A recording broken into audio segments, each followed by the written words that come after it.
All right, welcome, and thank you for joining us this afternoon. Need to get a motion to go into the 95th special session. So moved. Second. Discussion, all in favor? Motion carries. First order of business is the approval of an ordinance authorizing the sale of property located at 117 South Logan Street. Mr. Mayor, I hereby move for the mayor and city council to approve an ordinance authorizing the sale of city-owned property located at 117 South Locust Street to 339 Antietam LLC for a purchase price of $15,000. The sale will provide the opportunity for ongoing redevelopment and private investment at 117 South Locust Street. The property is a CDBG asset, and all sale proceeds will be classified as CDBG program income to be used for the city's CDBG program activities. The sale will be in accordance with all terms and conditions outlined in the attached purchase agreement. Second. Discussion, all in favor? Aye. Motion carries. Next is the approval of an ordinance authorizing the sale of property located at 36 to 40 North Potomac Street.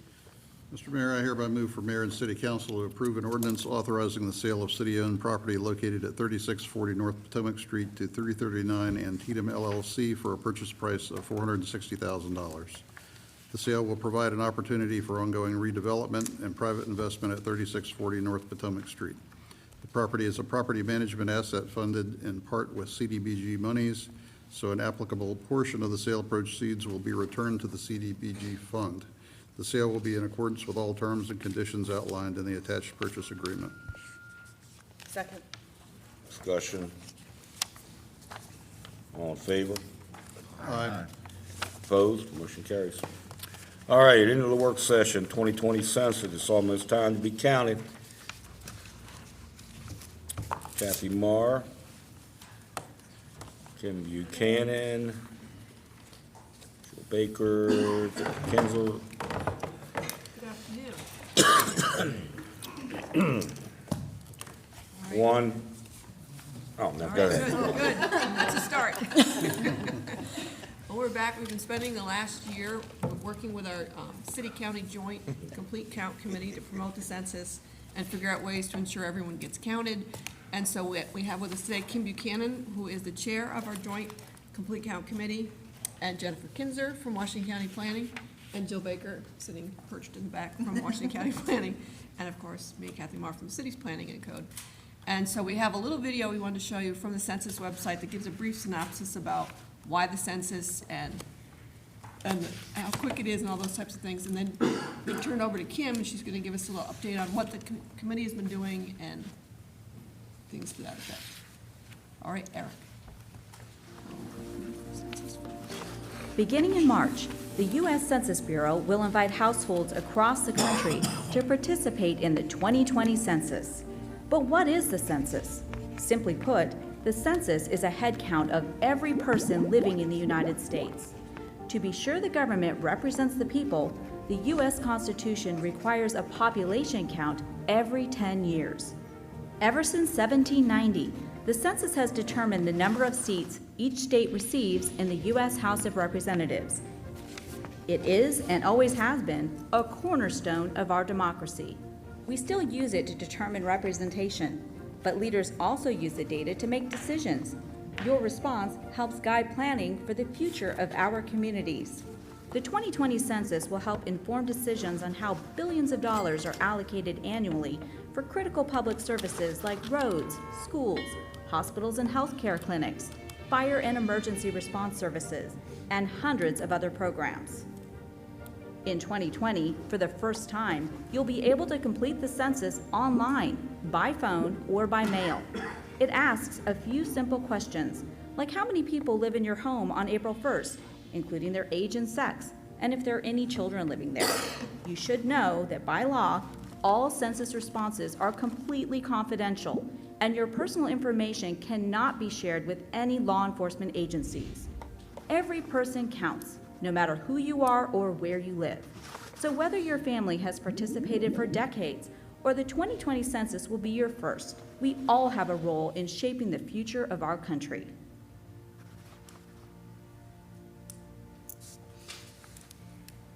Great. Just to give a little bit of an overview for folks who have heard about the census but don't really know what it's about. and why it's important to participate. And then Kim, if you want to talk about what we've been doing for the last year Okay. with the Complete Count Committee. So we started meeting, the committee started meeting in April of 2019, and the Washington County government was kind of leading the meetings. And in September of 2019, they were kind of looking for someone else to help do that. So I volunteered myself and CAC to kind of help with those efforts. So we've been meeting monthly and working together very well as far as all the different members, which include, I just wanted to go over some of the members of the committee. We have city and county government, we have sheriff's department, a lot of human service agencies, the school system, after-school clubs. The different towns in Washington County have taken a part, Head Start, HCC, the library, the consortium, Greater Hagerstown Committee, DSS, Commission on Aging, and we have a wonderful advocate in CLL, Grant Bartel, as advocating for the diverse Washington County populations and non-English speaking members of the community. She has her own Complete Count Committee, and she has been doing amazing things with that and getting the word out. I believe in 2010, there were about 8,000 Hispanic people that were not counted in Washington County. So that's a big deal. We want to make sure we count everyone, count them only once, and count them in the right location. And we want to assure everybody that the census is safe, confidential, easy, and important. There's about $675 billion in funding that's up for grabs as far as, all of the grants that at CAC, all the grants we apply for, they want to know what our population is based on the population that we're serving. And $675 billion worth of federal funding is up, and we have to know who we have in our community, and they base how much they give us on that. It's estimated that for every person not counted in Washington County, we lose $1,800 of funding per person per year for the next 10 years. So I did some math, and I had Jennifer check my math. And in 2010, we had a 75% response rate in Washington County for the census. We had a population of about 147,000, so that means about 37,000 people weren't counted. Washington County could have potentially missed out on about $67 million worth of funding over the last 10 years for things like roads and schools and human service organizations. So that's a lot of money, and that's why it's important that we get a correct count. So our efforts for the Complete Count Committee are to educate, promote, and motivate. So we've been doing some education, we've been doing some promotion, and they look for the online census to be able to be used probably around March 14th. They hope the postcards will start going out about the 12th. I have a sample of the postcard that everyone will get. If you want to pass that around, it has a unique code on it, and you can go online, you put your code in, and wham bam, it takes about 10 minutes, and you can complete the census like that. This year, they're not mailing out the census to be filled out. They're sending you a postcard to direct you to go online or to call a telephone number. Yeah, and they'll do that 4 times, and then if you still don't respond the 5th time, they're going to send you a paper copy. So what we want to do is we want to be out there educating the historically undercounted groups. Number one undercounted group is 0 to 5. They estimate that in 2010, about 1 million children under the age of 5 were not counted in the United States. For some reason, people don't count their small children. 18 to 24-year-olds, veterans, non-English speakers, immigrants, people with disabilities, and seniors. And I've done a couple different seminars and gone with a couple different groups in Maryland, the different Complete Count committees, and one of the things that a lot of the different groups are pushing is letting people know that all the census wants to know is how many people are in your household. That's it. You give way more information on social media, and when you download an app on your phone and different things like that, then the census needs to know from you. So just to reassure people that they don't want to know everything about you, they just want to know the amount of people in your home. So some of the things that we have coming up in the next few months, like I said, the online should start about the 14th. Census Day is April 1st and will continue until the end of July to be able to take the census online. We are going to be doing some library lending boxes where there'll be like portable census taking boxes with like a computer and different things in people can take out. We'd like to do a county-wide event. We want to do some breakfast and lunches with groups who can get the word out to their groups. We'd like to do some county commuter ads, maybe some magnets for cars. We'd like the city council as well as the county commissioners to promote this, either whether it's taking it live or whether it's doing a video or just showing people that it is safe and it is something, and it's easy, and we want everyone to do it. We have something we were talking about called Take a Break, Take the Census, that we'd like to be talking to some business owners about, where they will actually give their employees time to take the census during work hours, and be paid for it, because it's just such a brief thing to do. We have a social media schedule that we're going to be working on, so there'll be social media posts, and everybody in the committee will be passing those around. And then we also have a resource list for computers, where people, if they don't have a computer, they can go and use computers at these different places to take that. So, if anybody has any questions, I can probably answer them for you. How much is this being pushed in the schools, especially middle and high school? Aaron Anderson is on our committee, and one of the things that they're doing is they're going to put the link for the census on the iPads that all of the kids take home. Hey, the only reason I And- ask, it seems to me that one of the greatest proponents of getting it filled out are that age students. We don't have mom and dad going to school every day and being told what you're telling us. Right. But we have high school and middle school students going to school every day.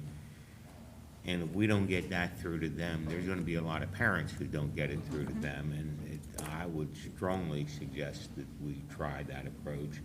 And I think your approach about employers is a superb idea, because I think there's a lot of employees who you may be able to pick up that way.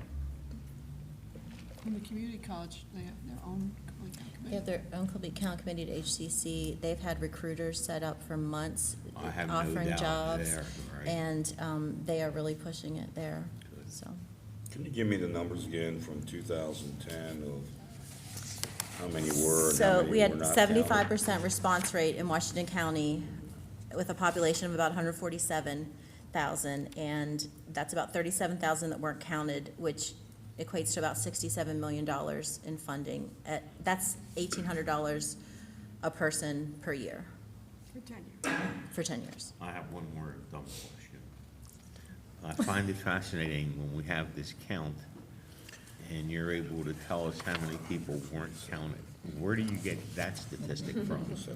That would be something I have to get back to you about. Okay, Because okay. I'm not sure. And I Okay. kind of wanted the same thing as I was Right. doing this, so I'm not sure exactly how That's that. fine. I think some of that probably comes from services rendered, people like CAC, when they have people come in and they have to report on how many people that they are servicing. And when you compare what you know to be census counted versus not, that kind of thing, my guess is that it's mostly services rendered, because people still need these services whether they come in and Right. get counted or not. So we just need to make it very, very abundantly clear to the people that need those services, which, by the way, is everybody. Is Oh, yeah. everybody, but especially the ones that are in the hard-to-count groups. How very important this is, that we get services to them, and this is how we get the money to get them those services. And I'm assuming you all have ways to reach out to what we consider homeless, but those living in transitory Yes. housing? They're already doing those counts. They have been doing them for about a month or so. They have enumerators that go out. They did send out a request that if anyone has locations that they know that there are people in large groups, whether it's shelters or homeless camps, Yeah. that they let our committee, and then we can pass it along, know, so that they're able to go out and count those people. And I'm specifically talking about the hotels. Yes, yes. They're called group quarters, and they have a special group of people that go out and do that. Thank you. And we made sure that the complete count committee included representatives from organizations that represent hard-to-count communities so that they can help pass the word on. So we all matter, we all need to be counted. One time. In the correct location. Postcards Been saying this a long time. postcards are coming soon. Yes. And if you have a post office box, or you know people that have post office boxes, like in the town of Funkstown, this is specifically hard to count population, they will not get a postcard because the U.S. Census Bureau does not mail the post office boxes. But once the information is out and the website's live, they can go on and there's a link. If you don't have a code, click here. and they can still go on and add some additional information to give their street address, and they will be able to take the census online. So you're meeting with the city council and mayor of Funkstown to explain We have all reached that? out to every one of the towns, and we have representatives that constantly get our information, and the Census Bureau is going to have mobile question, something, pop-up locations. It's basically a person that will go to those towns and to inform people and let them know. So we have contacted everybody, and we have efforts to get to the populations with post office boxes. And our contact from the census, Ashley Rouse, has been with us the whole year. She's wonderful, yes, she's a huge help. Anything else for the census folks? Thank you all very much. Thank you very Thank much. you. Yep. Chief Lord, Fire Department Strategic Plan Executive Summary.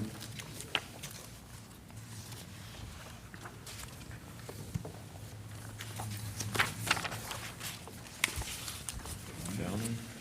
Mayor and Council, good afternoon. I have with me Battalion Chief Mark Kleck, who is one of the primary co-authors of the plan that is in your packet. So because it is an extensive plan, nearly 100 pages, our goal today is really to do a high-level 40,000-foot overview, introduce the plan publicly, and seek Mayor and Council's permission to publish it tomorrow, not only to the rest of our organization, but any place else you desire to go. And then at the end, we'll be asking to invite us back, once you've had a chance to digest many of the details of the plan, and talk about any particular components of the plan that you have questions about, et cetera. So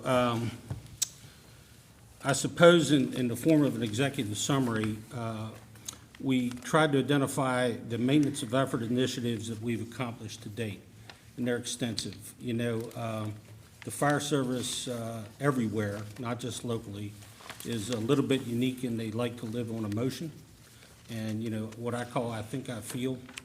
And what we've tried to do is lay out some evidence and facts based on the history of the Hagerstown Fire Department and all of the good things they've accomplished over many, many decades, long before they heard of Steve Lohr or Mark Kleck. And then an attempt to lay out a blueprint to look forward 5 years. Why 5 years?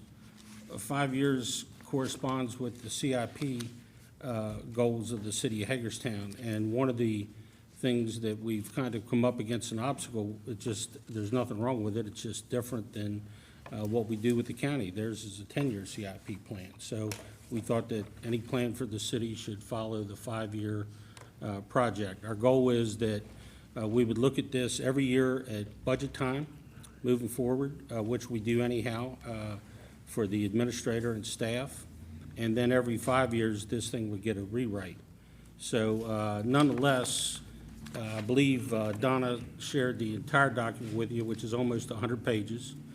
And if you have one of the, or all of the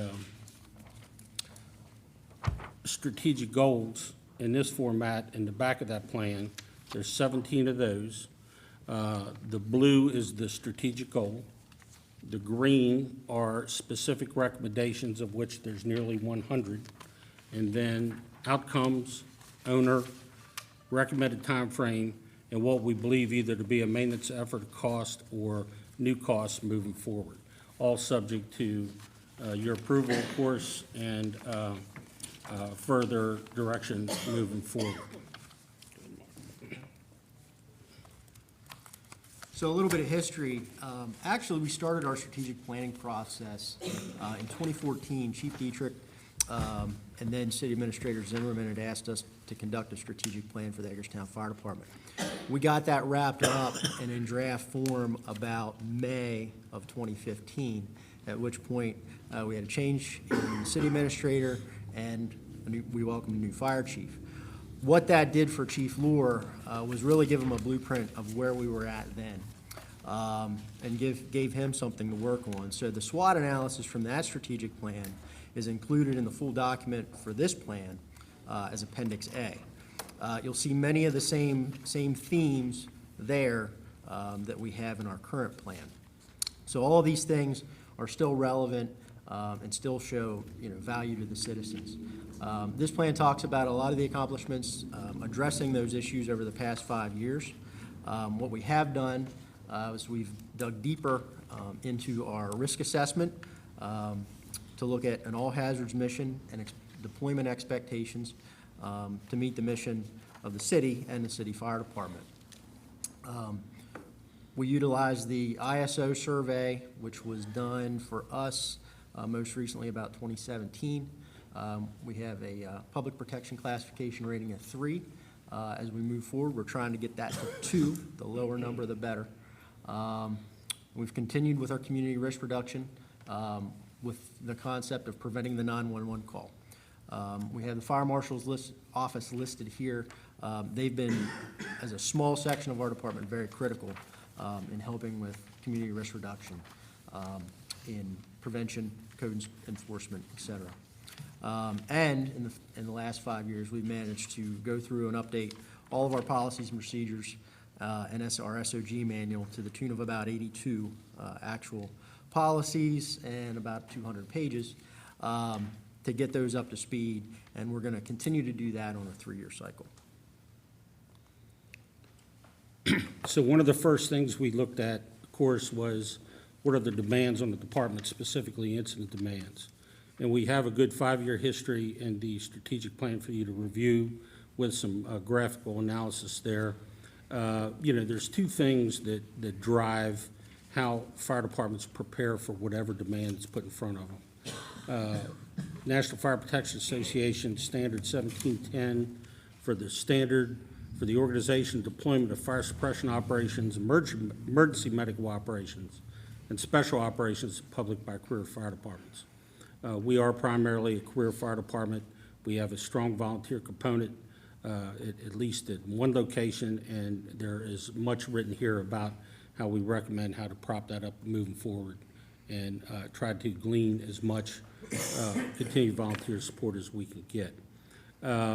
The 5-year data analysis, we had tons of data available, including a 3-year detail analysis of what time of the day, what day of the week did Delta and Echo calls occur in the city. And if you read through the report, you'll find that there was nothing statistically insignificant other than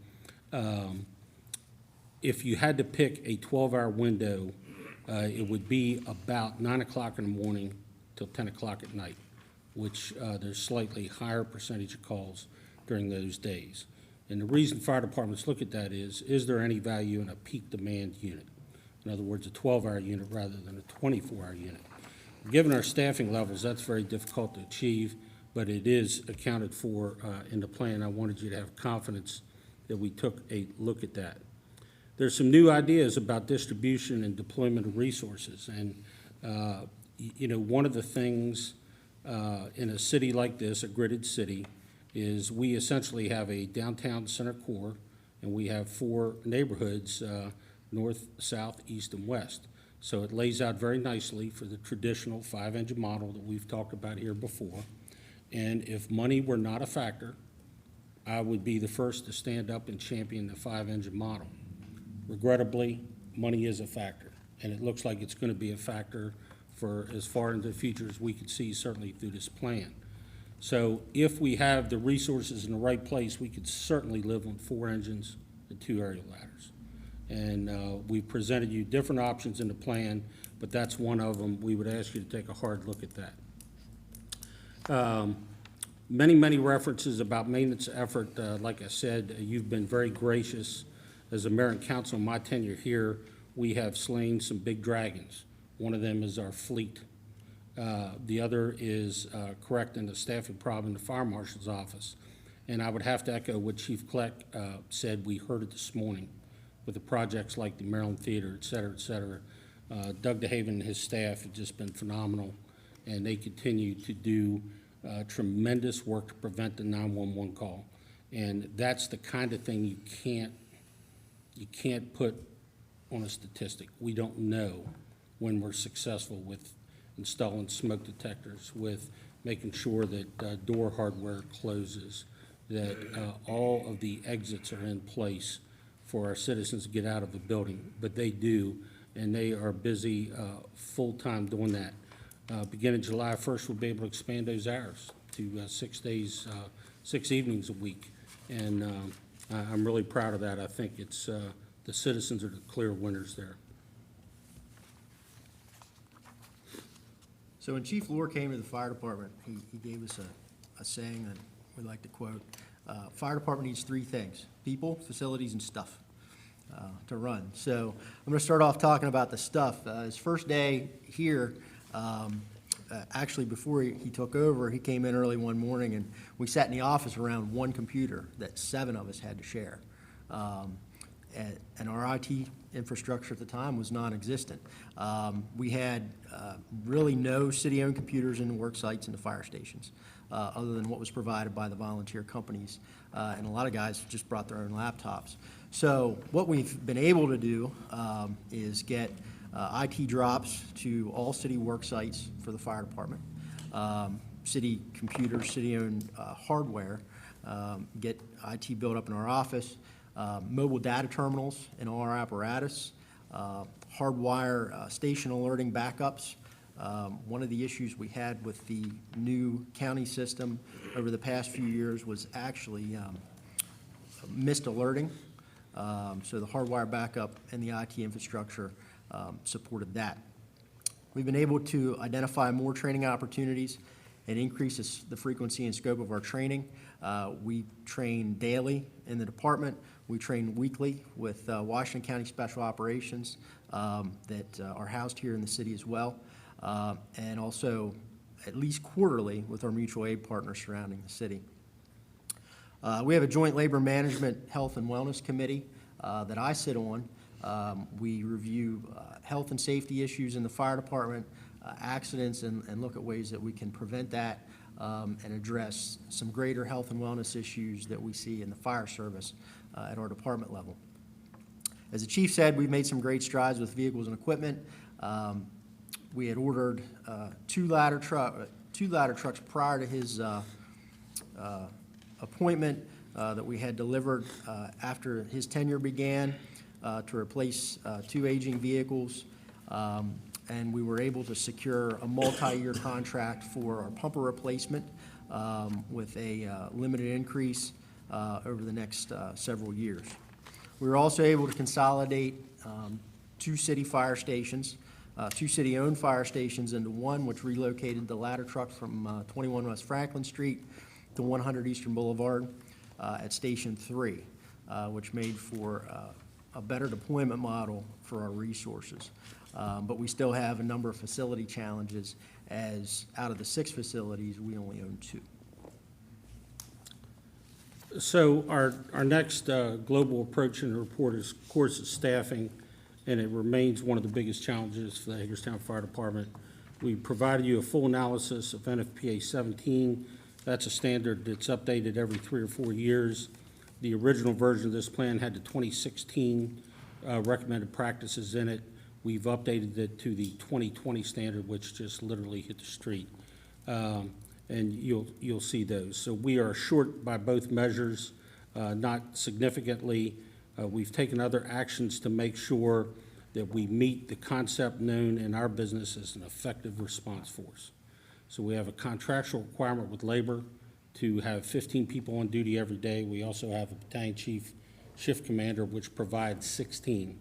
So if a 911 call drops while I'm sitting here, we're going to turn 16 people loose in the city to render aid on a full assignment building fire. We're also going to receive automatic aid from Washington County Special Ops 20 with 2 people on 700 block of Frederick Street. We're going to receive automatic aid from Community Rescue Service and probably 1 or more volunteer companies immediately surrounding the area.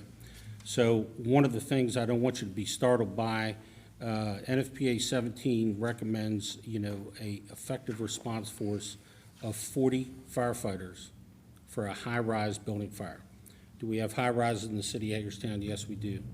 Would I ever recommend that we put 40 firefighters on duty in the city of Hagerstown? No, I won't, because the frequency and the demand doesn't match the risk there.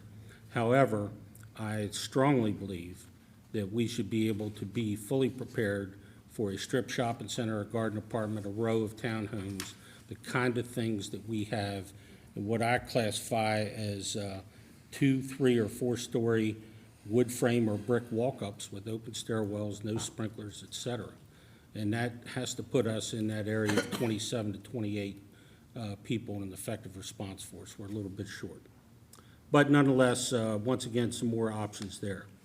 We provide a full and what I believe to be a fair discussion of the availability and use of volunteer staffing and some recommended enhancements of how we think we can improve that in the city moving forward.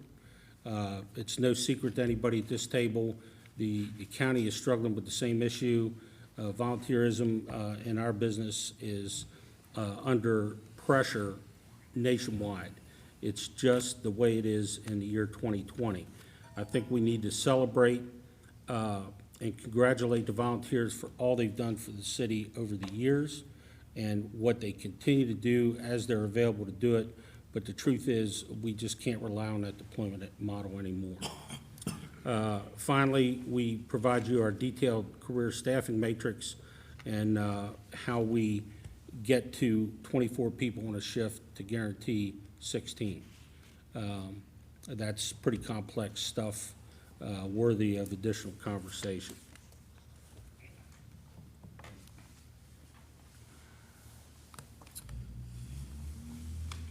So our plan that we presented talks about the future for the next 5 years. One of the things that we've recommended is land acquisition in 2 areas of the city to improve the distribution of companies and accommodate growth. One of these on South Potomac Street, the second on Wakefield Road, to potentially move Station 4 further west to handle the growth in that direction. We've listed a number of facilities upgrades and enhancements. They're listed in the report, and we've also provided multiple options and recommendations moving forward to improve these facilities and provide for a better standard of cover in the city. As the chief had said, 5 engine companies would be ideal, but fewer properly staffed companies are more important than having more understaffed companies. We have 2 big challenges ahead of us, and Councilman Alshire talked about them this morning at State of City, and that's authority and governance and future funding. And so we talk about that extensively in this report. The county plan is uncertain at this point. We've put our plan off, waiting to see what would come out of that, but we felt that it was important to get this out. We have a plan in writing for the city moving forward. So for those of you that have attended ESAC meetings, Emergency Services Advisory Commission, different joint meetings we've had with the county, Chief Kleck laid it out already. Our big 2 is authority and governance, future funding. Internally, regardless of the outcomes of those, I think we have to talk about facilities and staffing as a priority internal to the city of Hagerstown. And that's what we're asking for your support as we move through these things.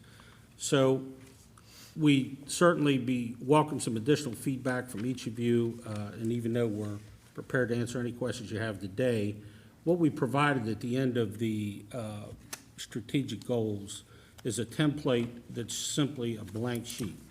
Priority 1, priority 2, priority 3, and then action items to make all those things happen. I think if you read my cover letter and the transmittal of the plan, this quantity and quality of service business and who's paying for what, et cetera, are all vital things we have to talk about. It's my position as your fire chief that we just can't wait any longer on some of these things.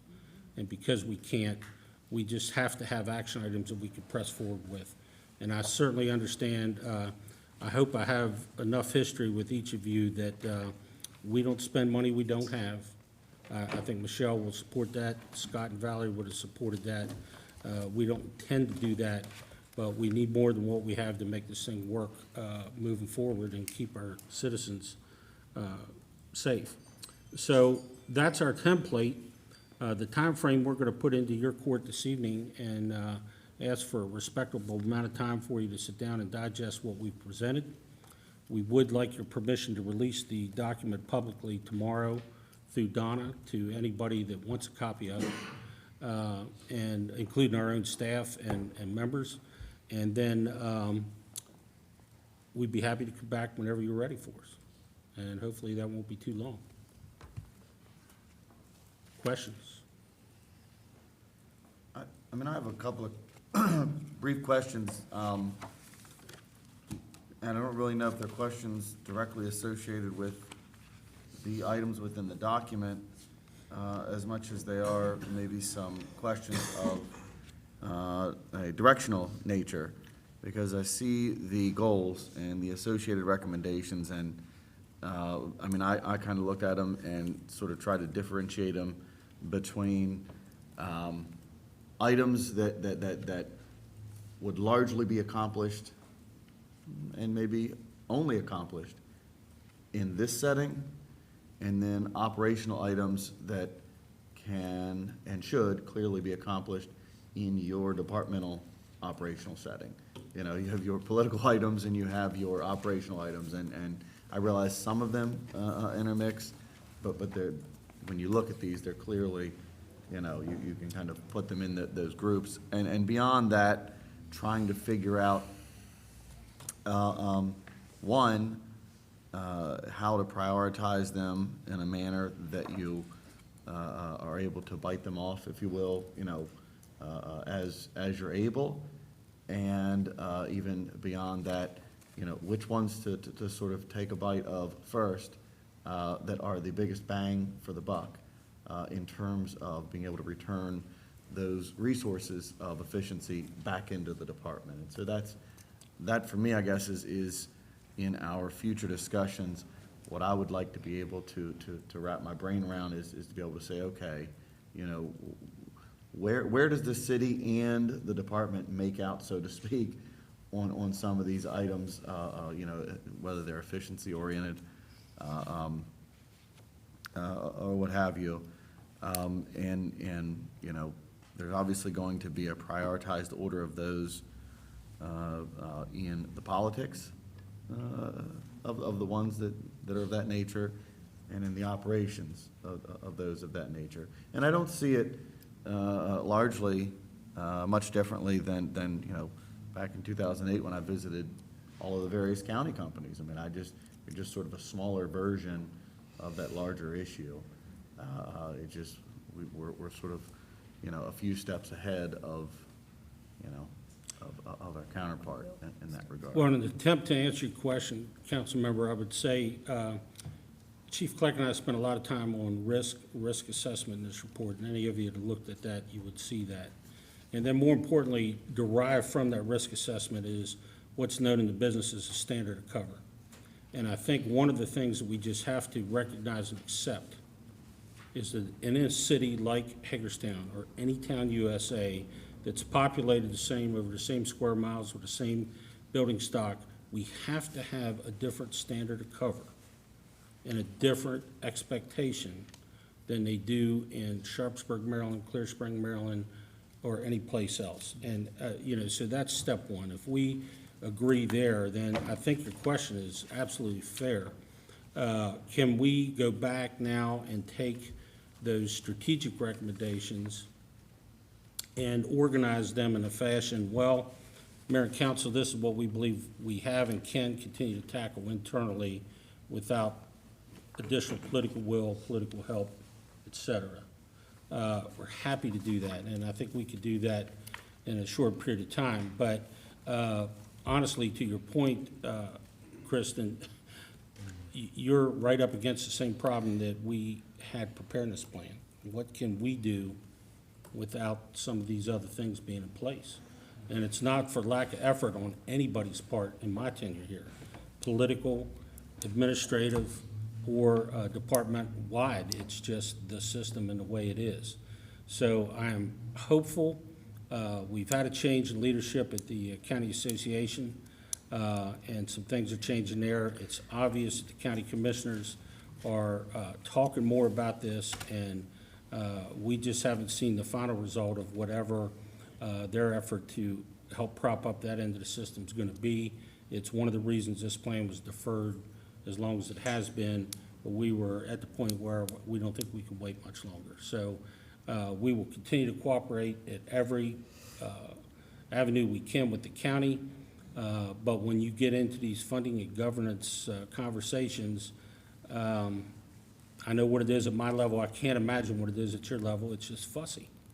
And that's an understatement, I think. So we have somehow got to find a will to push through that and get this train back on the tracks. I think we need to figure out everything that we can do without county involvement, because I think it's very obvious that's not going anywhere. We can do that.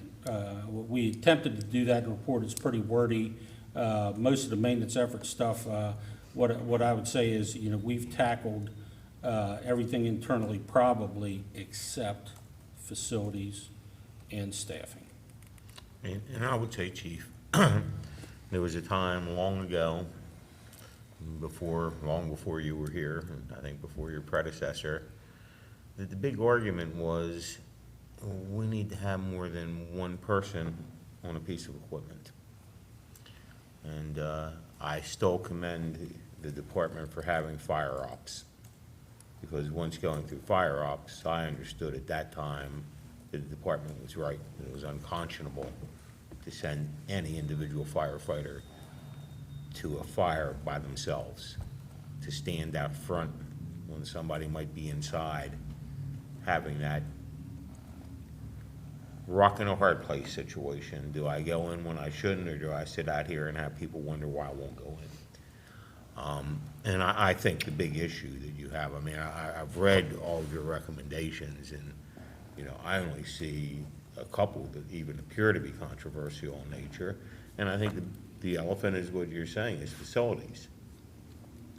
And I will say this, I believe that having one person on a piece of equipment was unconscionable. I think having two people on a piece of equipment is better. But I believe you have to have three people on a piece of equipment, and if you can't do that, then you have to figure out how to do it, and you figured out how to do it.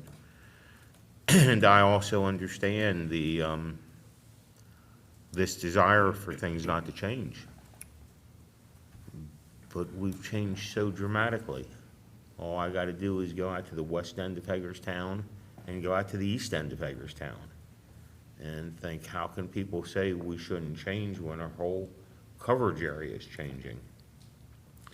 So I'll just tell you, I've read enough of this and all of the recommendations to tell you, I don't need much discussion. I think the only discussion that needs to take place is with our finance people and with the group to figure out how and when things get financed. But I think it's time to move forward with this. I think we've all discussed it. I don't think anything that we've seen in here, is my guess, is of a great shock or surprise to any of us. And as you sort of put it in a different manner, I need to have people tell me factually what doesn't make sense about your recommendations. Yeah, I've been through all the recommendations too, and I agree with Lou. The standard of cover, I think hits right on the mark. I can't imagine trying to respond to something without that minimum level there. And a couple of the recommendations, at least two, unless I missed one, cited the MRGA boundaries and being able to respond. And that's one thing I don't think we've done in our discussions here when we're talking about moving boundaries and what can we cover with sewer and water, but what can we cover with the fire department too? So we really need to bring that into every discussion whenever we have some kind of a impetus to try to move boundaries someplace. And certainly, we're taking full advantage of our automatic aid partners, the volunteer companies that immediately surround us, both in the standard of covers that exist today and in the effective response force when we assembled to extinguish a structure fire. So one of the reasons I was so adamant, Director Hayes and I pushed forward the automatic aid agreement, the really easy thing to do is just disregard something like that, I don't want to say for not a good cause, but the citizens losing that model. I have to sit here in front of you as a Citizens First Fire Chief and tell you, we just got to find a way to make that work, because we can't do it without them, and they can't do it without us. And that's the way of the world in 2020. So now what we have to do is figure out how in the world do we deliver that service as promised. You know, I hear you, I mean, I hear what you're saying, and I get it. Here's the difficulty I have, you know, and I provided this chart to the last county administration. I provided it to the current county administration, and for the folks that are sitting back there in the fire services and out there listening, and I know this makes some folks uncomfortable, but here's the reality. The average city resident pays about $280 worth of their city and county taxes for fire service. That's about the average. About $50 of that it goes to the county, and about $220 of that comes to the city, and that's about the number. I mean, anybody can go in a book and figure these out.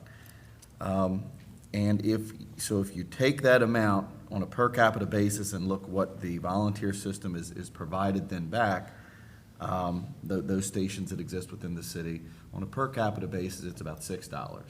So the 17,000 households in city of Hagerstown are putting $50 into a county fire system, and they're getting about $6 worth of service back. That's the number.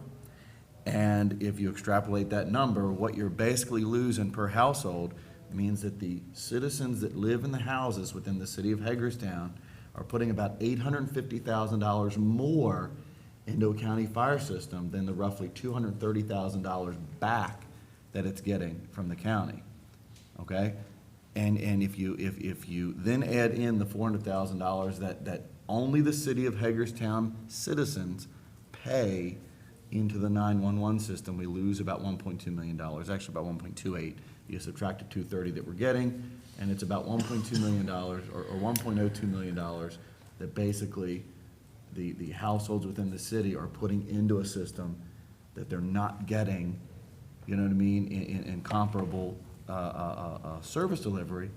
You know, and I'm looking at the volunteer companies in terms of monetary valuation back out of that system, because that's the only place that money goes. And I separate out, you know, the 8 or 9 million that all county residents get from the administrative part of that. You know, I don't separate out, you know, anything of the 8 or 9 from here. And those are the numbers. And then I have to look at, you know, the per capita basis of other municipalities in this county, some of which receive about $400 per capita of service delivery monetarily back into the stations that serve other municipalities. And I have to question, you know, I have to sit here in this position and go, you know, is that right?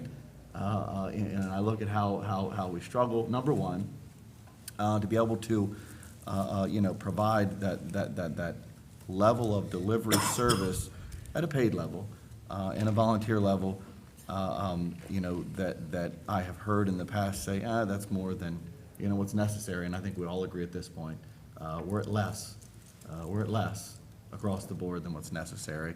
And I'm not so naive not to recognize that there aren't men and women pulling dual duty, so to speak, you know, among the different systems. It's been that way for, you know, for way longer than I've been around here. It's just getting more so.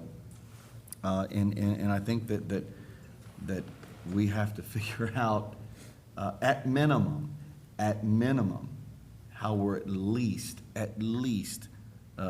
made whole, which is why I get on that soapbox, and I realize it's unpopular, but as a citizen of the city of Hagerstown, who's paying more than I'm getting back out of a system, and then to watch the paid system that I pay for as a citizen leave the city and not be there readily available for the paid part, it's just not, it's not right. It's not right. It doesn't make sense.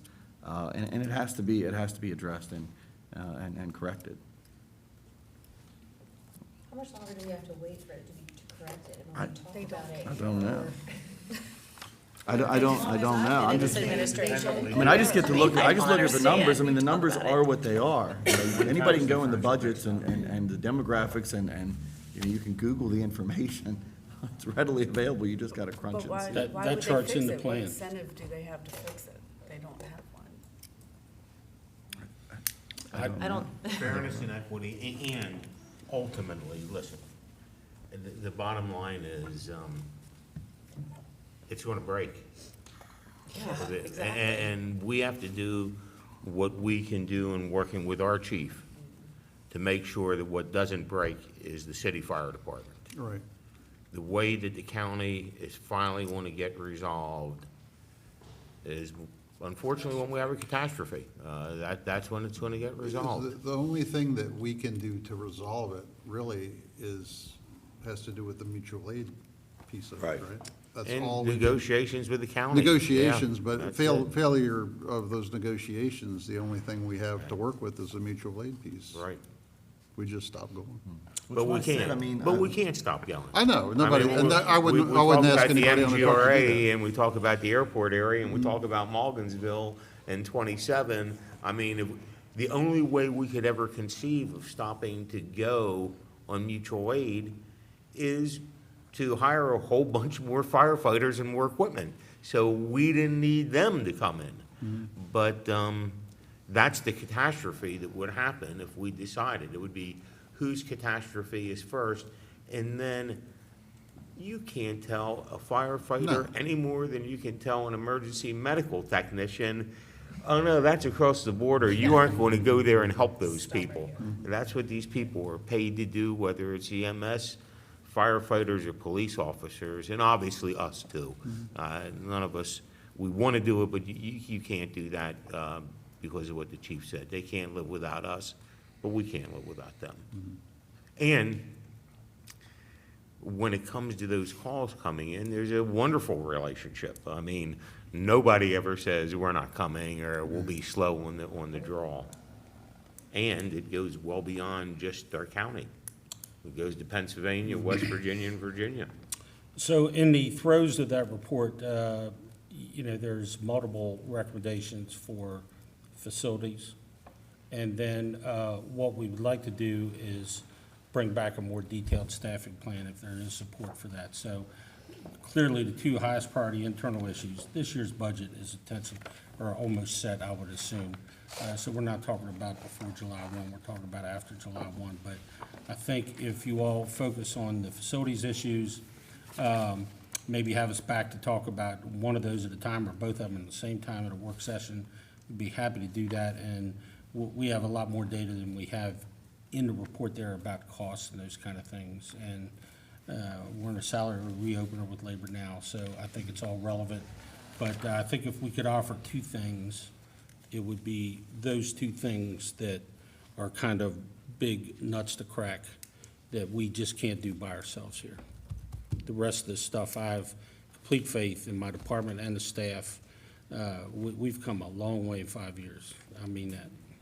And we had some pretty frank discussions with the former county administrator before he left. And I thought we were making potentially a little bit of progress there. Now that they're in limbo, we're gonna have to wait to get a new county administrator before we're able to go back in and resume those talks. Because right now, there's not gonna be an appetite to do anything. Well, and like I said this morning, I mean, we can figure this out. Right.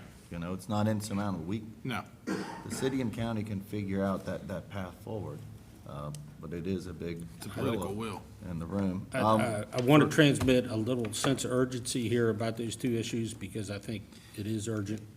Yeah, I think in the interim, I agree. I think we need to Right. focus on the facility issue, like, first and foremost. Yes. We need to locate facilities where they most efficiently, for us and for the citizens, you know, And we'll provide meet that service. 2035 medium range growth Yeah. plan as well.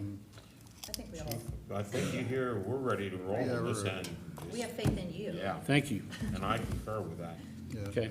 you have my support. Yes. Okay.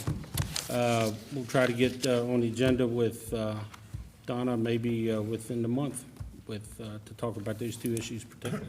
Was the chart that Councilman Alshire refers to, that's in your report? It is. So, It is, the demographics chart.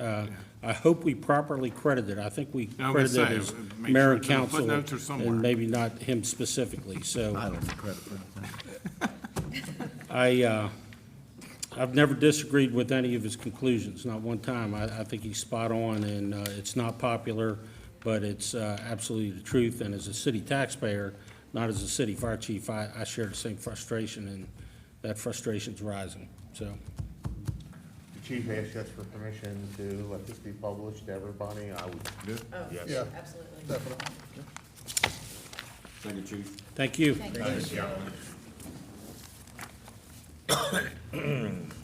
Concept discussion, Alms House.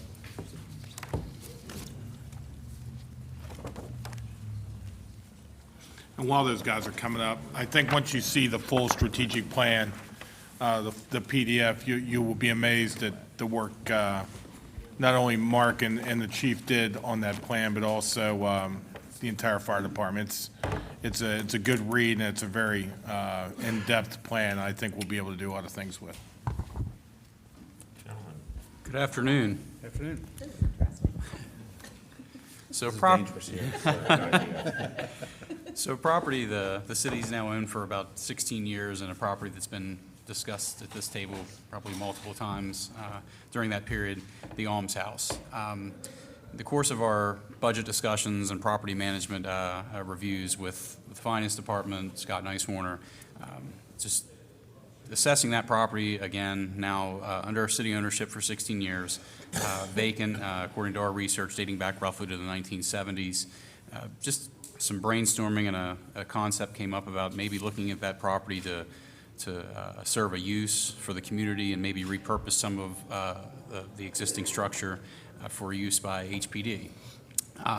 Other communities have used community development block grant funding for similar initiatives, and it's just something that was discussed at a very high level. I haven't gone down a path of crunching numbers and going to extremes, because we wanted to bounce it off the mayor and council and get feedback on the idea.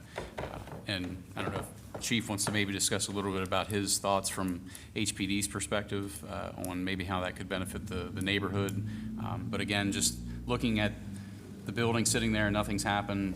At some point, it's going to require additional maintenance in one way or shape or form, and this was just an idea to maybe tackle some different problems that surround the Alms House and the neighborhood. So yeah, Jonathan approached me 3 weeks ago, I believe it was, asked us if we were at least interested in looking at utilizing the building for basically like a precinct house. And we were intrigued, my staff was intrigued, so we went down and did a tour of the facility, did the building down there, and to a T, every one of my staff members thought that it would make a good location for us to do a precinct type house and a community gathering place. Now we were looking at fiscally looking at, how can we utilize it. So part of the building would be what we would take over. We wouldn't take over the whole thing. We wouldn't need the whole thing. But we thought, in talking to Jonathan, that maybe if there was money that could be used from block grant money to renovate that portion of the building, and we would take over, that it may spawn a developer or someone else to want to come in and renovate the remaining part of the building, knowing we're in it, to make it usable at that point. From the area, that part of Locust Street and that part of the community really would benefit from our presence there. And I think that would help with not only just the crime issues and the nuisance issues we have in that area, but we believe in our talks that it might spawn some economic development down there as well. Bring in people that would be interested in that area from home ownership, because now there's a better presence of law enforcement there. It's a very interesting building. It's a very big building, parking around back. So, Mr. Mayor, I could put a street crime unit house out of that.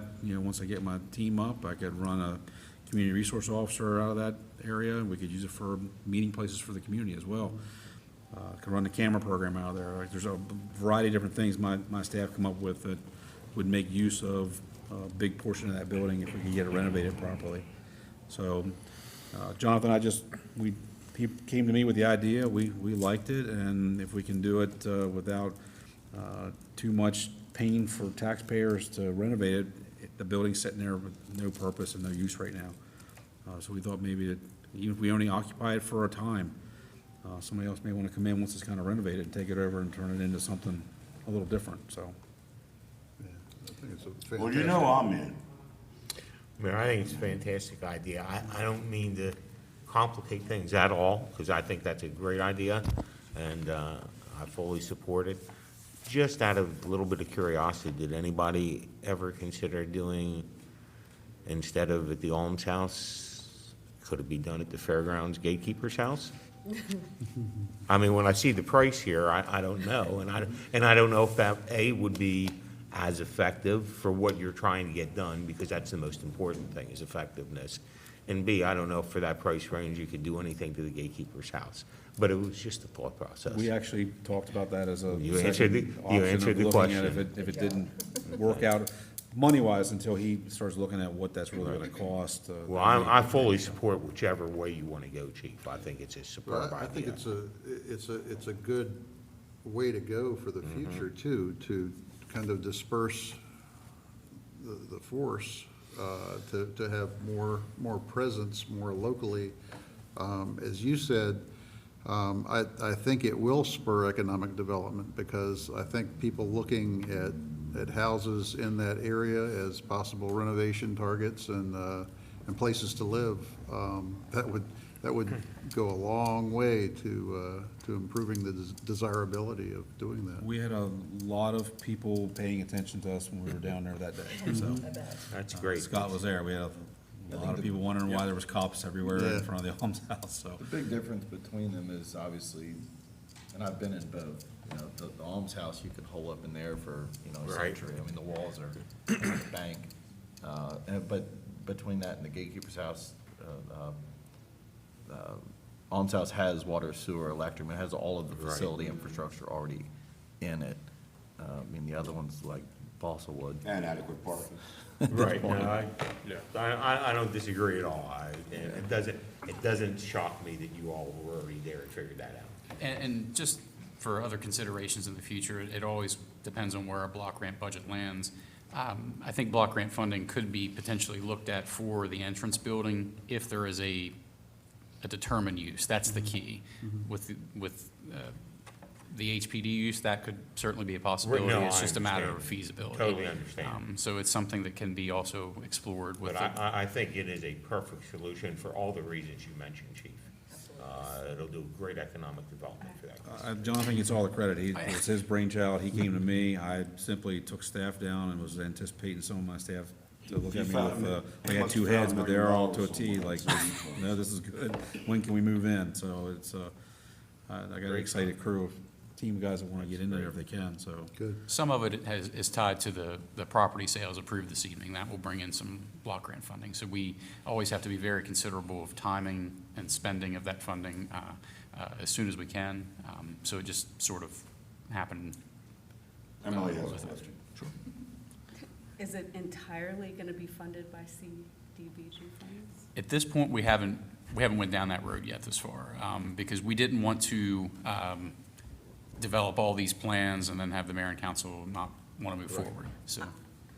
I get that, and I can hear it now, because we're in wage negotiations, and if we're putting in money into a building that could be going to wages and benefits, I can just hear the, CDBG. I know, that's what I wanted to make clear, is that funding could not be used for wages and benefits. Correct. Yes, it's. I knew that answer, I just wanted you to say that out There's loud. no We've not general talked fund about any money for general this. fund money for this at all. That's, And looking at the building, the size of the property, there's some question on, it's unique the way it's laid out. You essentially have the basement level in the front that's exposed. It's not below grade in the front of the property. And I'm not sure how much could be used for that area. Then you have the main first level, and then, of course, the second level, and then an attic. And it's roughly 2,000 square feet, give or take, per floor. And just with ballpark renovation estimates, so many different variables there, we thought maybe would 400,000, such as money coming from the property sale, be a close enough target to get it usable, have the rest of the property maybe mothballed. It's almost similar to how the Roslyn building was handled. And then, of course, after about 20 years of city ownership, the Roslyn building was just recently sold. But that was only first floor renovations. The upper floors were essentially mothballed for those remaining years under our ownership. So, I think it's a great idea. Yeah, we do. Absolutely. so All right. what do you Another have? example of staff making us look Yeah, good. good job. we'll- Way we'll to tr- go, Jonathan. don't, let us crunch the numbers now, so far, so and, good. and try to find a way forward Maybe you with can the use the idea. first floor for a public bathroom. There's different options. I mean, the chief, we've had communication, there's initiatives around the country where you mentioned a community resource officer or a community meeting room. It could be a place where HPD also not only has, a substation type use, that maybe there's some outreach components as well to the community. And that's where the block grant comes into play, is that neighborhood is what we would look as the block grant objective to assist that neighborhood with the project. So, Good job. Thank you. Yes, thank very you. good. We'll try to All come right, back in Chief. a bit. Thank you, Chief. Thanks. I brought some of my staff here with me so they could get some of the glory for what we're going to talk about here when it comes to the Violent Crimes Task Force. So, as you guys already heard this morning from the mayor's State of the City, we were very successful over the 30-day period that we put together Violent Crimes Task Force. Essentially pulled 4 members of the department from various aspects of the department into work collectively, signed patrol sergeant to oversee that, and then Lieutenant Lehman and Lieutenant Zimmer oversaw the overall project. They worked in concert with our criminal investigation unit, and through investigations and intelligence, came up with a targeted list of individuals that we knew were doing the most harm when it came to the gun violence in our community. So as you guys know, over the course of those couple months, we had quite a few shootings, and they happened at times we were not accustomed to, which was during the day, middle of the day, and in neighborhoods that we definitely didn't have these issues at before.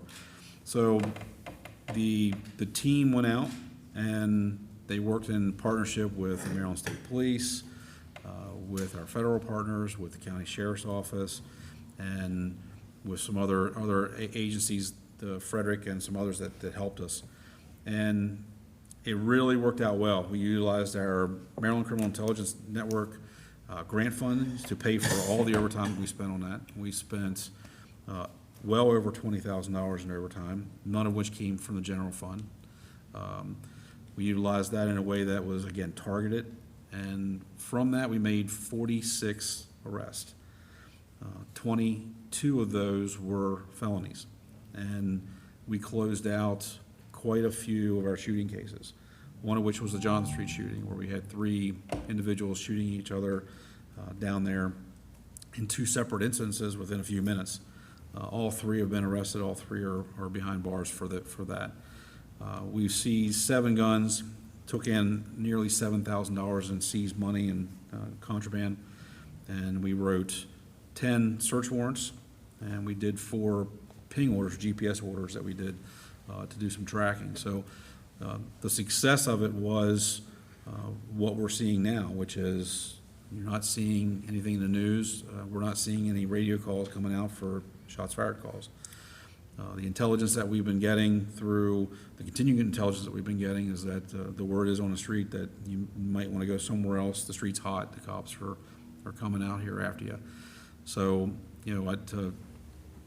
to coin a phrase from one of my guys, our gang's bigger than your gang, and we're winning this gang war here. So we ran that detail for 30 days. That was I put it out for 30 days. I gave the order that they had 30 days to do something, and they went far and beyond what I imagined that they would do, and I knew they would do a great job. Since then, Lieutenant Zimmer and Lieutenant Lehman have put together another program that's incorporated the same concept, but with a larger crew of staff to manage it. to run it. So it's going to run a little differently than the 30 days that we ran, just because of how we have it. But the success of it was such that we don't want to let up on the pressure on the street in terms of letting it get back to them. So we are going to maintain that pressure until we get our staffing levels to the part where I can put together a full-time team that's just strictly dedicated to that. But I'm very confident in the plan that the lieutenants have put together and the staff that's volunteered to step up to be part of this, to really keep that pressure on and keep our violence down. I got, Andy, if you want to stop up here, I got Sergeant Lewis is running our Detective Bureau, and he's actually standing in for Lieutenant Fetch, who's at the FBI Academy. I just want to have him talk to you a little bit about the impact it had on investigations and the actual shooting investigations we had, so. So one of the things we saw and everybody saw was the spike in shootings happened so quickly. And one of the things that's hard to see from everybody in the public is that not only do my guys get these shootings to deal with now, but we still have all the other crimes to deal with, the frauds, the missing persons, you name it, we got it. And so these shootings were putting a lot of pressure on us. And one thing I will say with Sergeant Constable and his unit is they gave us some breathing room with this stuff. They were helping us. Their help was invaluable. They were bringing in so much information that at one point I actually had to reach out to them and say, hey, we got to funnel this through one person. But one thing they were doing that was huge was they were tying up a lot of loose ends. And you guys know it. We get a lot of shootings where nobody wants to talk to us. Nobody tells us anything. But these guys were out there finding out the loose ends that we didn't know about, and we were able to tie a lot of things together. And the other thing that they did was when we, get a warrant for somebody that's involved in a shooting, it's me and my guys out there chasing them down. We're typing the search warrants and we're chasing them all night long. But I could use Sergeant Constable and his guys, and they were the ones spending the time doing that. And my guys got to focus on the investigation aspect, which is what they should be doing in the first place. So the things that they did, based off of the target list were huge to us. They were invaluable, and I can't say enough about how good of a job they did.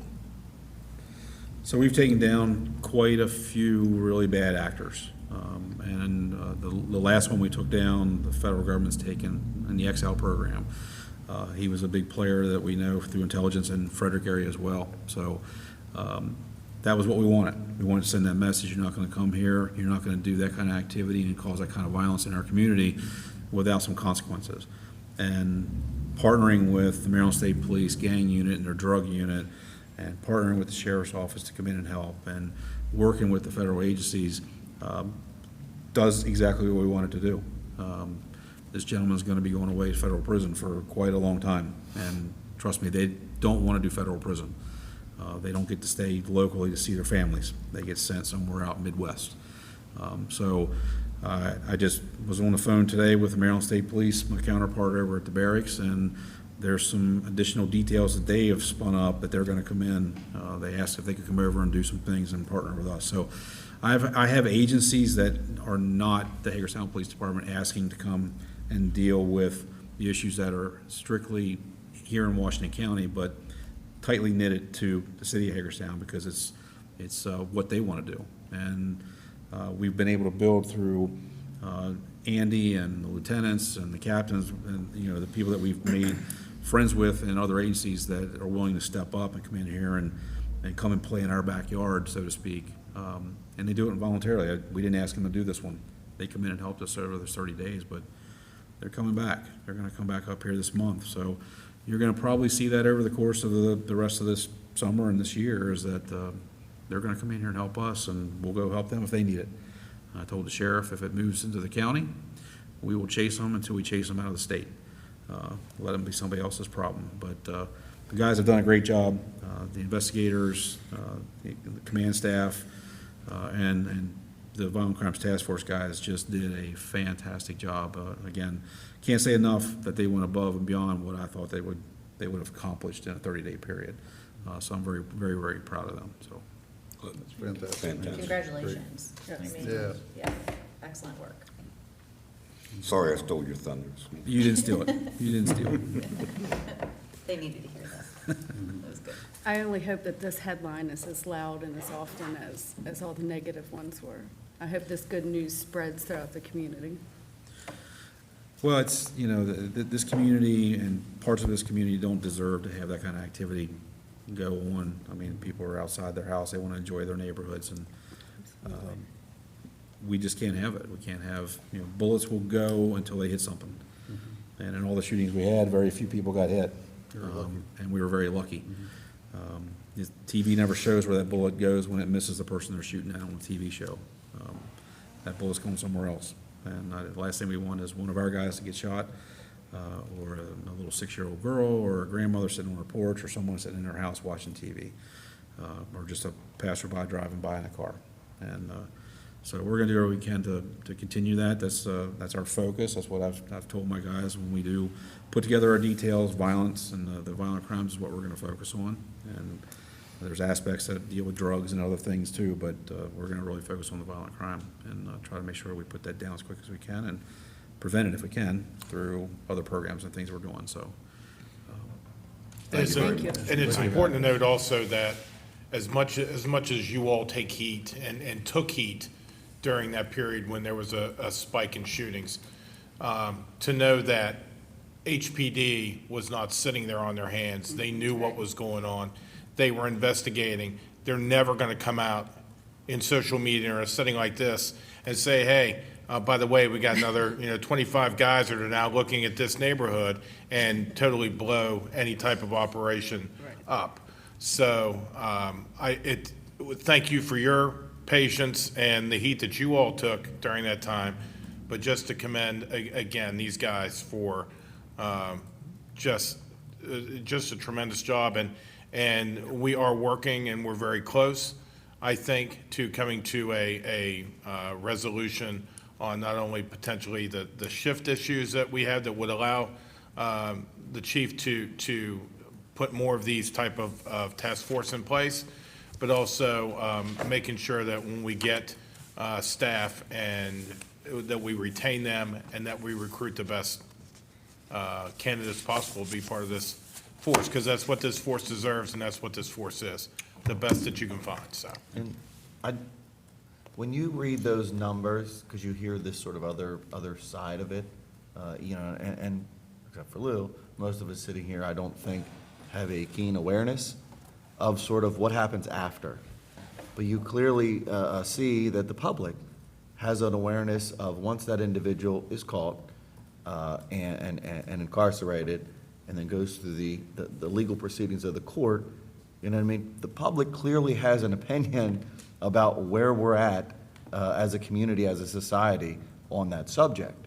And you certainly don't want to be the men and women going out and having to repeat that effort, 75 days from now, 7.5 months from now. And so I think that it's incumbent upon us to some degree to look at you guys and say, hey, any way, because let's face it, let's just be honest, there is politics associated with that entire process. And so I think to some degree we have to say, hey guys, hey ladies, how can we assist in conveying the message that you don't want to repeat those efforts and activities, that we want to see accountability, not just from the point of investigation and incarceration, but also, so that our community, isn't inundated with, with the possibility and the potentiality that there's going to be that repeat offense. And there was a good article in, I think it was either yesterday or today, where the pizza shop incident, and the judge said, no, I'm not letting you out, you're a harm to the community. And so I read that with a little bit of surprise. Well, if I can respond, the problem that the public doesn't understand, and I think the chief will support me on this, and the sergeant, crimes of violence in this community, especially with a handgun, you go to court on those charges, you're going to prison. So then everybody says, well, then why do I read all the time where people aren't? And let me tell you the answer.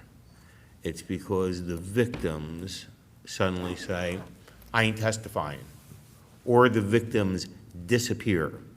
And so the state's attorney gets stuck with a shooting where they can't make their case, because the other thing that we need to understand, that please, you speak up if I'm wrong, that when we say most people weren't shot, the ones that were, the vast majority of them were bad actors. I won't say all of them, because that's not true. But when you see these people in handgun cases shooting people and not getting long-term prison sentences, it's because the victims have refused to cooperate. I don't know of anybody who has been involved with a shooting in this community where the state can actually make the case that haven't gotten substantial prison time. And I agree. And what we saw, the good side of having a spurn of shootings that we had was that I think it left our prosecutors and our judiciary aware that this is not a community they want to have like this. So when we made these arrests, the majority of them were held without bond. And that's what we need when you have violent actors. We need them held without bond. And I agree with you. There needs to be, there's additional consequences. And we've met with Austin a few weeks ago, and we're looking at an avenue to hold the people accountable that are housing them in those homes. We have a law on the books in the state that does it for drug distribution, but not for someone that's committing violence out of that house. And we've come across that, where we've done search warrants, and you don't get cooperation, you get attitude from the person in that residence that basically just tells you to go pound sand. So I've proposed something to Delegate Quarterman and Senator Serafini to see about getting an amendment done to the current nuisance law for that, to give us some teeth to start addressing that. So we've got good partners, though, in those cases. We've had property management in those areas are working on evictions to get them out. That's the only recourse we have at this point in that. But it just comes down to that enabling factor on some ways. But I think the message that violence is not going to be tolerated from every aspect of the judicial system here in Washington County has been well received as a result of this uptick that we had for a few months.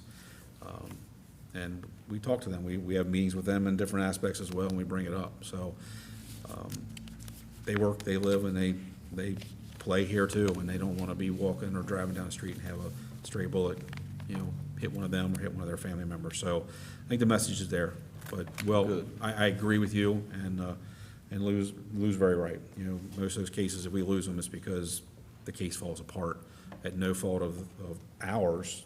It falls apart on the other end with victims. And that's very common, has been my whole career, so.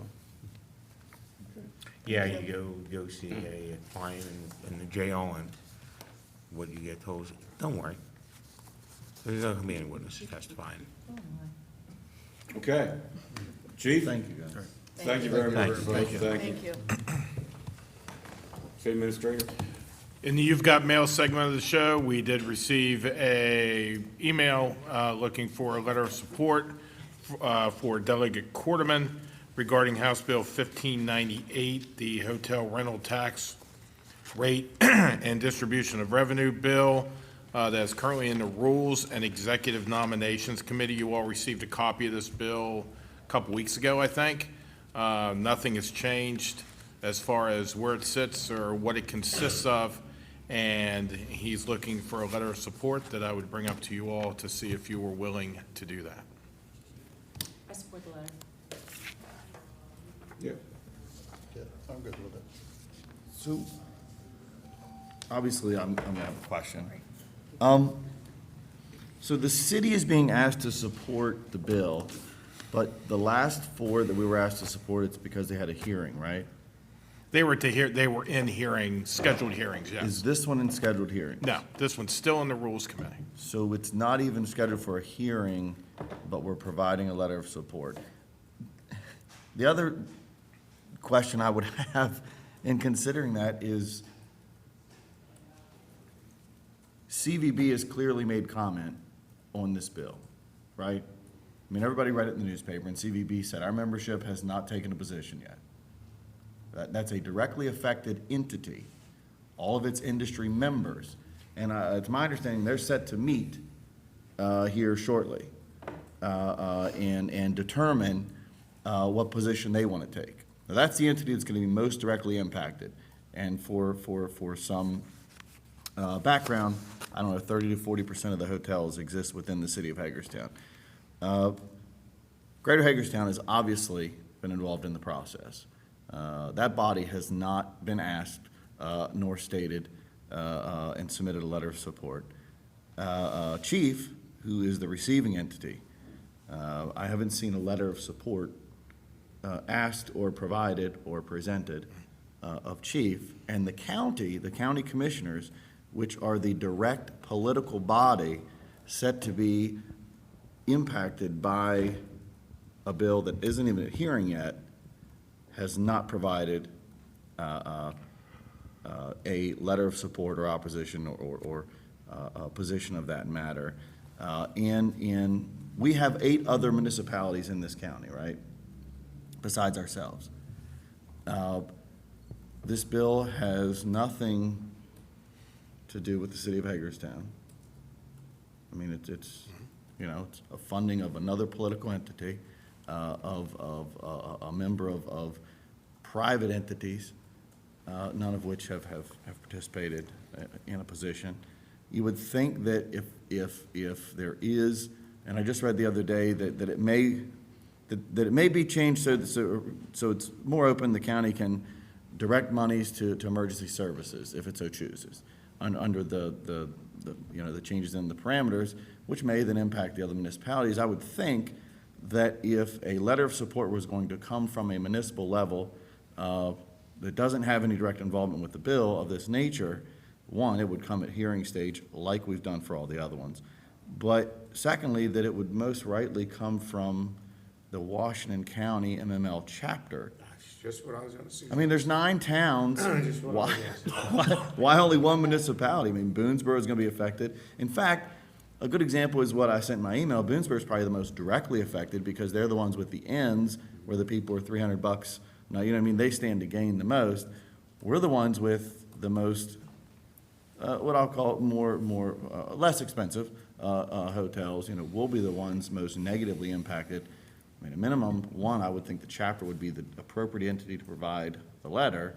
And the second is, I would hope that given the number of hotels that exist within the city, we would at minimum want to hear what the positions of those entities are. I mean, I know they're supposed to be meeting.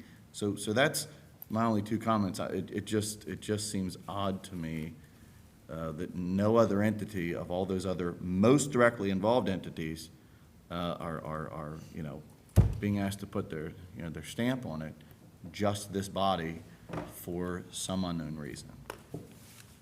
So. I concur with Kristen, and I think it should go to the next county MML meeting. We should ask it to be put on the agenda. Is there a time frame for this letter? Well, there's no public hearings yet. Okay. So Well, that it needs would to be. get out of committee Needs to, first. yeah, it needs to get out of committee first. And if it doesn't make it out of committee, then it dies until next year. Until next year. You can get a first hearing. But that's not the job of this body. That's the job of all the folks that are directly involved in this bill process. And Also, so especially when we're always told, how many times are we told, at least for the 25 years I've been here, come around September by our state delegation, anything that you want, you better be getting in now, because if you wait until after session starts, it's too late. And now we're into March, and we're being told by our delegate, I have a bill I want. I have no problem supporting it, but I agree with Kristen's position at this stage of the game. I think this is a county issue. I think it's a municipal league issue. And my biggest comment would be, I want to ensure that it in no way negatively affects the city. But I think it's way too premature for this body to take a position on that bill. And I've talked to Paul, and I've told him he wouldn't see me stand in opposition, and I'm not standing in opposition. I'm not saying that we should send the bill to the legislature saying we disagree with this concept. But that's a far cry without us having ever even discussed it in a work session just to decide we're gonna do something. I'm all up for putting in a work session to discuss.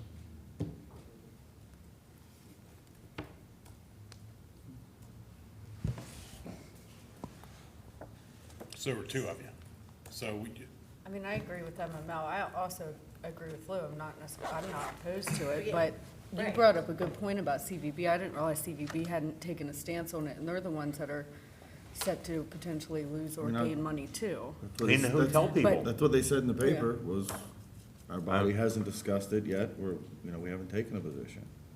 I can reach back out to the delegate and let him know what your Find out comments who are. else he's requested letters from. Sure. Yeah. Yep, I can I let mean, you know. I'm sure he wouldn't tell That's us if he fine, sure. requested letters from all these other entities if he has. And, I'll also bring up the MML. He can talk to Councilwoman Shergott of Funkstown, and she's the president of the organization, to see if she'd be willing to draft a letter of support from all of the municipalities, because this ultimately is going to be what this fund is supposed to, That's right. It's a good suggestion. supposed to work for, so I can do that, no problem. Yeah. Just one last thing, State of the City this morning. I want to thank the boys, Wes and Eric, on just a fantastic job on that video. I've gotten several emails of appreciation on that, and also those that want to also use the video in representing downtown and Hagerstown as a whole. So, and thank you all for participating today. I thought it was well attended and a well-done event, so thank you for that. Shelley. Just want to thank the mayor and Scott and Emily and the police department, DJS, Department of Social Services, the night of Friday's Ending Needless Violence with Our Youth Coalition, first Fifth Corridor event, that's a lot to say, was incredibly successful. The kids that were there may not have been the ones that we were actually targeting, because they're, may not be the ones that are committing crimes, but it was a really great event for the kids to go into the weekend with something positive and come out of the weekend with still reflecting on, a good experience. And they were all really looking forward to the next opportunity and saying that this was the best night ever. And we really look to move forward and do an event a month, with this organization and these youth, and to prevent them from being the bad actors in the, with the individuals that we were talking about tonight. So I cannot thank you enough for being there in attendance. Even when I walked into Antietam Academy and Superintendent Boyd Michael was there playing ping pong with one of the kids, I mean, that's when like, hey, wait a second, this is actually a pretty decent idea. And the kids were all, there were 80 kids at Antietam Academy. It's pretty incredible. So How many over at Frederick Manor? there were probably, 30 or 40. There was like basketball games going on, and the kids were playing chess and checkers, and All the stoop lights were on of the units. That was very yeah. nice too. I mean, it was, we did a porch light, welcoming, kind of supportive in the Frederick Manor neighborhood for, the houses to just show their support for the event and show their support for the kids that go there or that are there.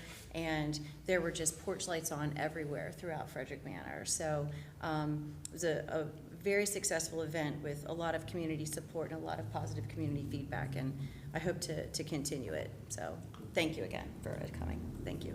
Lou?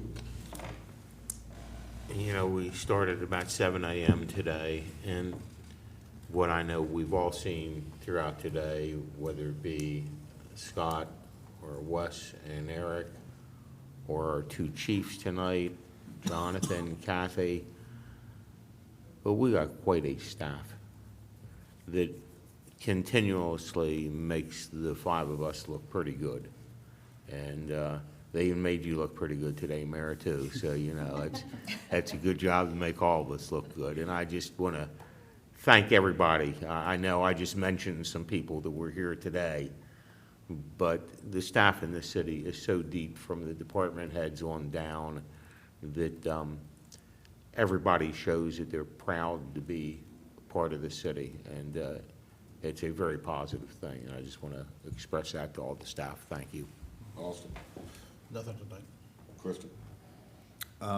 Just wanted to note, my daughter dragged me off of the couch on Saturday to participate in a creek cleanup of a portion of Hamilton Run, which wasn't real long, but, I used to do them a bit more regularly, and then I sort of got away from that as the kids were, of an age where you can't get out and do that as freely, but it's good and interesting now that they are getting of that age where we're able to get out and do some of that stuff. And just want to note, a word of thanks to guys like Dave Beiser who, were there 10 years ago when you're avidly doing that stuff, are obviously older than me and still there 10 years later, still at it doing that stuff. It just, to see people like that, engaged and volunteering in the community, you realize it's definitely,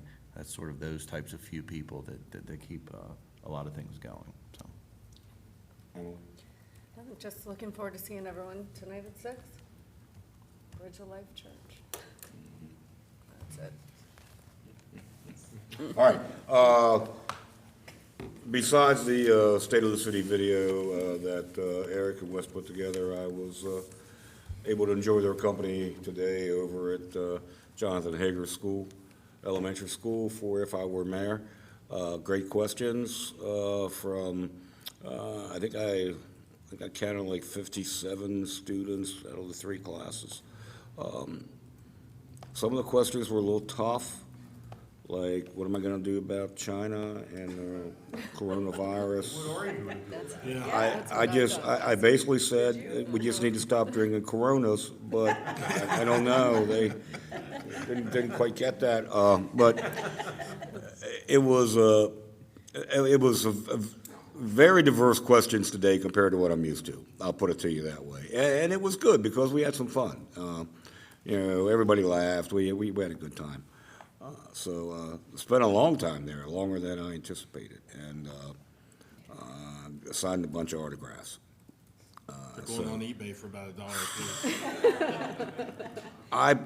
I bid on one, and it was only 14 cents. So anyway, it was a good time, and thanks to Ray Gardner for sponsoring the State of the City this morning, and being able to hold my 15th and my last State of the City's mayor at the beautiful Maryland Theater.